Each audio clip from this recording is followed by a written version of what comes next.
Welcome to Openspace. It's a really nice day here in Colorado. Going for a little walk. Want to do a little post-mortem on my NAMM trip and just talk to you all about what I saw there. I went to NAMM for the first time this year. It was very cool. Easily as cool as I expected it to be. Everyone who goes to NAMM tells you that there's just way too much to see in one trip, and they're right. It's just too much stuff you have to kind of prioritize. I went with jamplay.com. They're not affiliated with this video blog, but I work there, and it's a great company. So the first thing that really caught my eye was the Ernie ball area, and I'm a pedal steel player, so I'm into volume pedals. My first pedal steel pedal was an Ernie ball volume pedal. It's a little stiff for me to use now, but I still kind of like to follow their stuff. Ernie ball has this cool take on their volume pedal junior, where now they have an LED screen on it, and when you back the pedal all the way down, it becomes a tuner, and then when you bring it back up, it shows you what level the volume's at. And I thought that was really cool, and I'd love to give that a shot sometime for guitar.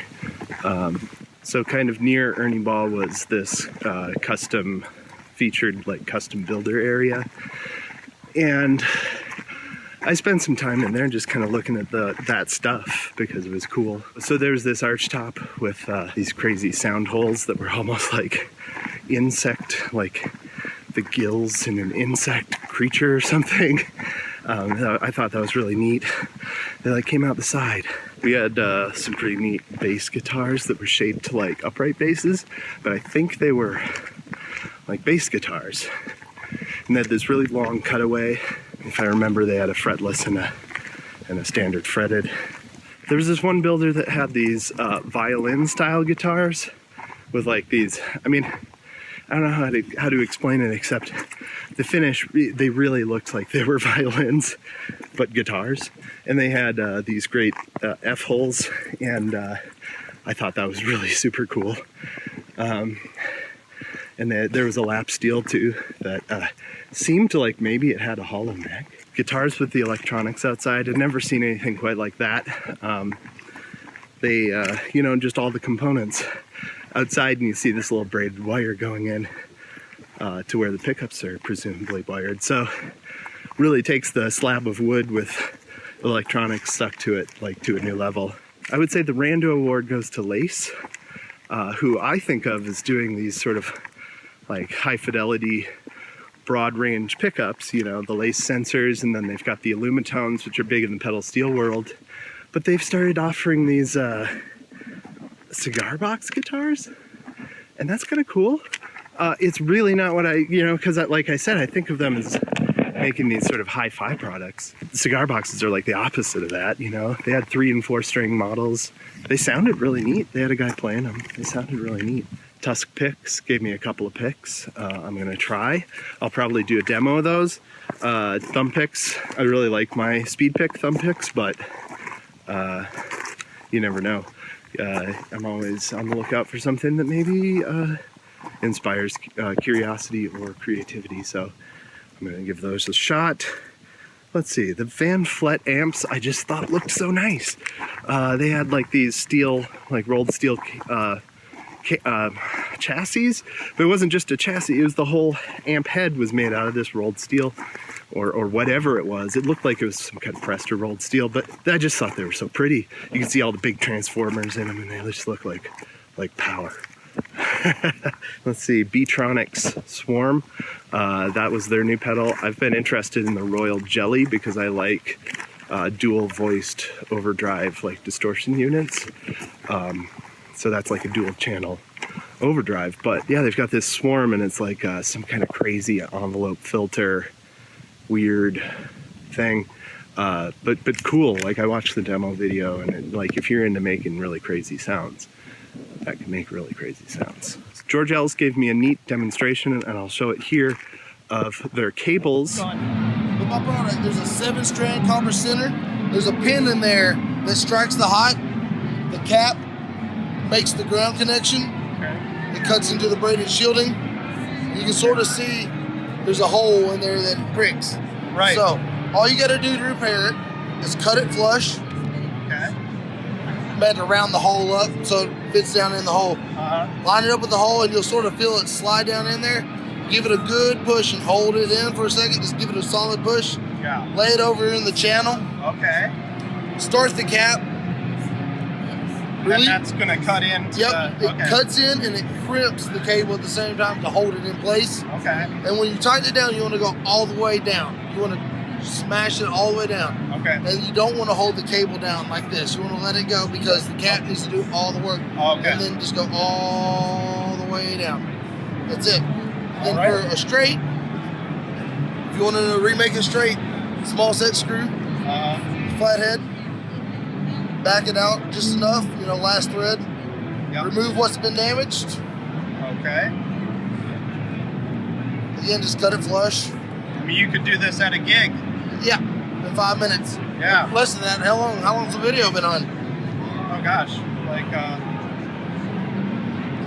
minute 30. Yeah, and then about 3 turns are a good, cut in. If you need to check it with the ohms meter real quick, you can. Check continuity. But other than that, you're good to go.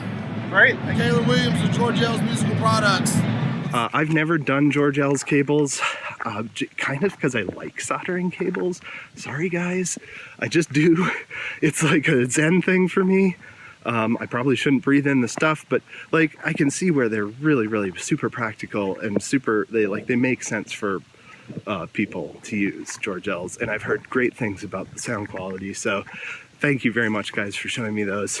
It was really cool to get to see how they work. Oh, and they also told me that they're still winding pedal steel pickups, copies of the old NAMM stuff, I think he said, but they have to run them in the summertime because they wax pot them themselves and something about the temperatures. So they just, they just make them all in the summertime. But that was kind of cool. I'm glad to hear they're still doing that. Maybe I'll buy one from you guys because I'm thinking of hot rodding my stage 1 now that I've got the Mullen. Quilter, I always wanted to look at Quilter amps. I got to see a Steelaire in person. The bummer about being a pedal steel guitar player at NAMM is that you can't cart your instrument around. You'd end up like rolling around with your pedal steel, setting it up for 15 minutes, playing for 5 minutes, and tearing it down for 15 minutes. It just doesn't make sense. I'm really jealous of guitar players who can just like carry a guitar around on their back or just, pick up what they've got at the booth. The Quilter Steelaire is a neat amp. I've heard demos of it. Super solid. I'd love to give one a try sometime. Quilter guys, get a hold of me. At the Quilter booth, they have this thing called the Panoptigon. Now, you've probably heard, maybe you've heard of the Mellotron, which was an early synthesizer that I believe used tape loops to generate sounds. So you'd have like tape loops of a flute, and each key would have a different loop of a flute playing a different note. And then when you engage the key, it engages the loop and it plays a flute playing that note, right? So Panoptigon's the same kind of thing. It's an analog era synthesizer, and they worked on these optical discs, optical in the, not like lasers, like optical, like film. Like you used to have an optical film channel on the side of film as it ran through the optical reader, and it would read how much light was getting through. So you can look at an optical track and it looks like a waveform. It's kind of cool. Anyway, they have these discs and they just have waveforms printed on them. And this synthesizer you'd like feed it into this old rickety looking wooden synthesizer thing. You can't find those things anymore, but there are those discs out there and nobody can use them. So this company has bought the name Panoptigon, and they are making new units to play these discs. So it's like having your own Mellotron or whatever. Some of them are loops of percussion. It's crazy. So they showed it to me and it's neat. You can reach down and touch the disc while it's playing. It messes with the pitch and the speed. It's very much an analog thing. They've got it mapped so that it's this like reader, and it gets MIDI signals from a keyboard, and that tells it which track to play. So you can affect the speed and bend the pitch with the keyboard too. You know, they've got MIDI channels for that, and reversing the direction of the disc. It's just really neat. I thought it was cool, and I believe they said they're out of Minnesota, which is neat. I'm from Bemidji, and I'm always down for, you know, a Minnesota connection. So Panoptigon, check that out. I'm gonna put links to all this stuff, you know, whatever I can anyway. Uh-oh, we got a dog. The first thing I did on this channel was going to be a micro compressor shootout, because I use a compressor with like just a hair of parallel compression. I know you're not supposed to when you play pedal steel, but I like to, just a little bit parallel compression. So I was shooting out parallel compressors, micro compressors, and it turns out that JHS has made a brand new micro compressor. So now I gotta pause my shootout and get that thing and try that, because it's got a blend knob, and that's my prerequisite. So gotta check out the Whitey Tighty. JHS had some other new stuff. It wasn't really my bag, but they had kind of a new preamp thing and other things. So went to the Gibson room. Not much to say about the Gibson room, except that it was just full of vintage looking Les Pauls, and it was kind of boring, but also exactly kind of what Gibson should be doing right now. No more robot guitars, please. You guys have a heritage brand. Make heritage instruments. That was, you know, doing the right thing. Keep it up. Like you need to hear that from me, but, you know, that was good to see. I got a picture on the guitar throne. Whatever. It was fun. Marshall had these weird amps. I think they were like one-offs for auction. I'm not exactly sure, like for a music education cause. I don't know, but weird amps. Way to go, Marshall, I guess. So that's the first day, kind of chronologically, really. I, after that, went to meet some jam play artists and check out Sarah Longfield's show. She's one of the first people I shot and edited for jam play, and she was at a Strandberg event.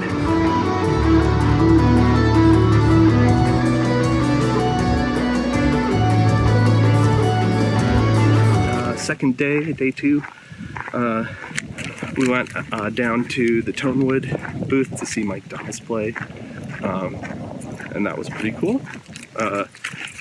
Mike Dawes was one of our jam play master series or artist series instructors, and he's an incredible like hybrid folk, sort of lots of tapping and percussion, and you know, the perfect guy to rep Tonewood.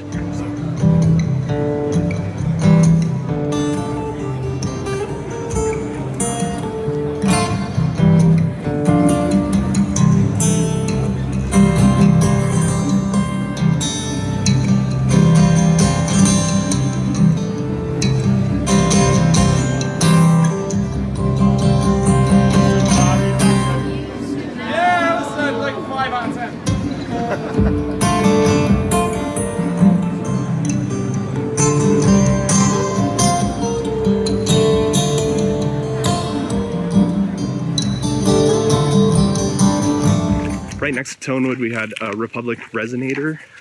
They were very cool. I think they get their parts made overseas and they assemble them in, I want to say Texas. I hope I got that right, guys. But check those guys out. I thought their guitars were kind of cool. They were a little bit miniaturized. They had kind of like a parlor guitar size guitar, you know? And it just felt really solid and made some good sounds. I got to play this really, really nice Koa pedal steel down in the Tonewoods. It was just there and I got to play it and it was beautiful. It's always a little bit weird to play someone else's pedal steel because they all feel very different, but and I'm just not good enough to adapt to that really quickly like some people are. I really just get used to what I play all the time, and it's weird, but it was a beautiful pedal steel. It felt really good to play and really fun. It's one of the interesting things about NAMM that you learn is who owns who, you know? Like we've got all of these conglomerates now in music who own different heritage brands. So for instance, Yamaha appears to own Ampeg and Line 6 now, which means you'll probably not see any more guitar amps from Ampeg, because Ampeg's their bass amp company. Likewise, aside from their cool little modeling thing, like their traveling thing, I bet you're not going to see many Yamaha branded guitar amps, because you've got Line 6 as their guitar division. Now, I could be wrong about this, but it really seemed that way to me. Also, Yamaha themselves had a cool guitar. I can't remember what it's called. I think it'll be in the video. But just the really neat, like, kind of denim finish and kind of a cool, like, interesting take on an original design. So, yeah, good job, Yamaha. I like Yamaha. I've got a couple of acoustic Yamahas that I really like that are old. Oh, also, Korg appears to own Vox and Blackstar, which I thought was also kind of fascinating, especially since that sort of seems like an overlap. Blackstar, has British and American sounds. Then you've got Vox, which is sort of a heritage British company, but just so that's just that side of the industry is kind of interesting to me. We had the original Mellotron, and then they have some synth products too, but they had a Mellotron just wide open. You can see all the guts and how it works, and it is really fascinating. Reverend has a tele copy that I thought looked kind of interesting. It has sort of like this center relief design. I can't explain it. It's like a tele with a Firebird. I don't know. Kay is making guitars again. I don't know if this is widely known, but I didn't know it. That's kind of cool. My dad played a Kay bass for years. They're just kind of a cool, like, rockabilly brand, so that's neat. They had some really wild looking guitars on display.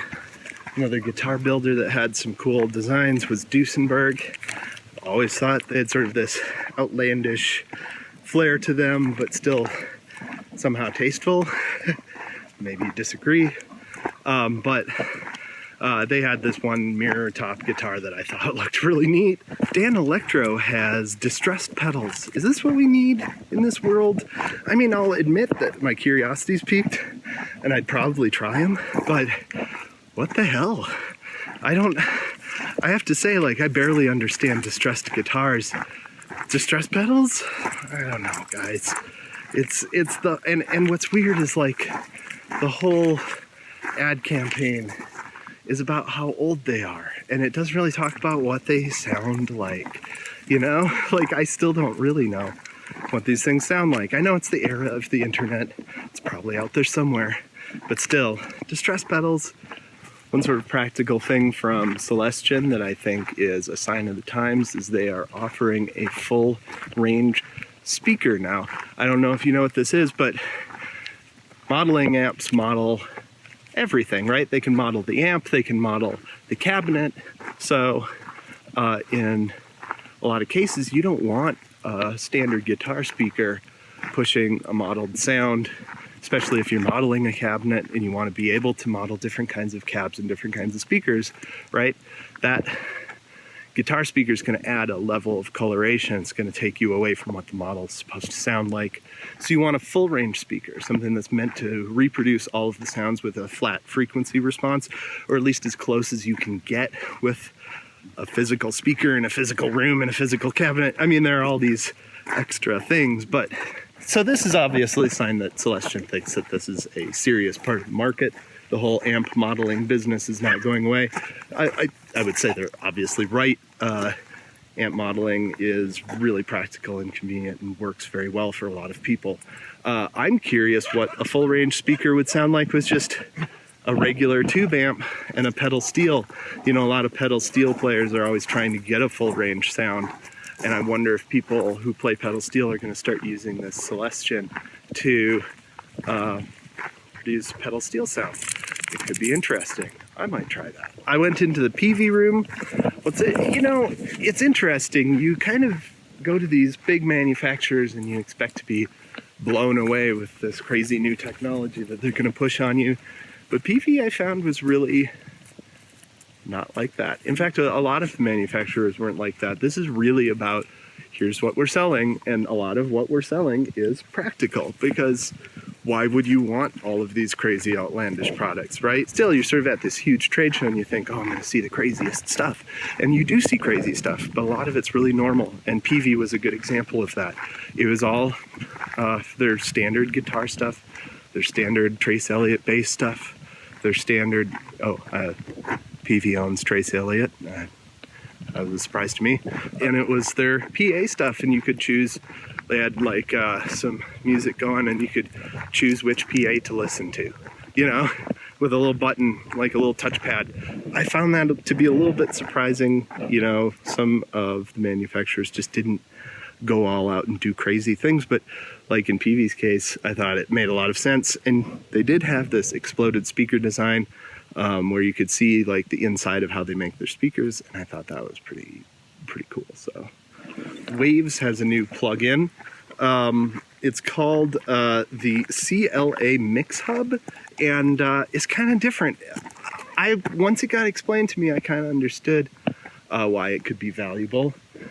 So the idea is, like, everybody's making these plugins that are just racks for multiple plugins, and you can buy the whole package and whatever, you know, like, so like Sound Toys is doing this, you've got Slate doing this. So Waves is kind of taking this other approach. Chris Lord Algae is saying, well, what I like to do when I'm mixing is I like to look at my console and I can see the EQ for 8 tracks at a time, right? Because it's all on my console. Or I can see the compressor for 8 tracks at a time, right? And I can look at those compared to each other and see, you know, how, like, let's say I can EQ all of my drums at once, like, because I've got a mixed bus of drums and it's 8 tracks. You know, so what they have is they have this plugin and you put it on 8 tracks, but then when you bring it up for any of the tracks, you can control all 8 tracks of the plugin. And it's like a channel strip, right? So you've got pre's, EQs, I think compression. You might even have like a reverb bus on there. I'm not sure, but it's a definitely console emulation. It's just a really neat idea and kind of a different take. So I had some respect for that. When it got explained to me, I thought, oh, okay, I can see why I'd want this for sure.